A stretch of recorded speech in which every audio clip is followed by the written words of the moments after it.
Welcome to my channel it's Preeti blogs. তো আজকের ব্লগটা মূলত এখন তো দুপুরবেলা আমরা খেতে বসে পড়েছি, আর মা বাড়িতে রয়েছে এখন, ভাই বোন সবাই মিলে একসাথে বসে পড়েছি। বাচ্চা বাড়িদের সাথে আমি খেতে বসি। তারপরে আমার দেখলাম অনেকগুলি শসা কাটা রয়েছে, আমি এদিক ওদিক দেখছি, বাট মাসি এদিকে ভুলে গেছে যে আমাকে মাংস দিতে ভুলে গেছেন। তারপরে আবার দিয়ে দিল একদম চিকেনটা।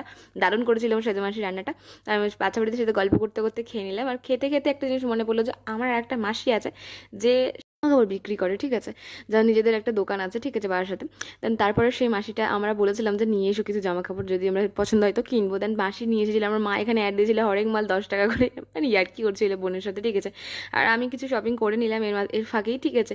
তো সেগুলো পরে দেখাবো। দেন তারপরে কি হলো কি, আমরা দেখছি যে ওরা সব অনেকক্ষণ ধরে ওরকম গল্প করছে, কথা বলছে। আমরা বললাম যে চল ঠিক আছে, একটু একটু কোল্ড ড্রিঙ্কস খাওয়া যাক, যা গরম পড়েছে, ঠিক আছে।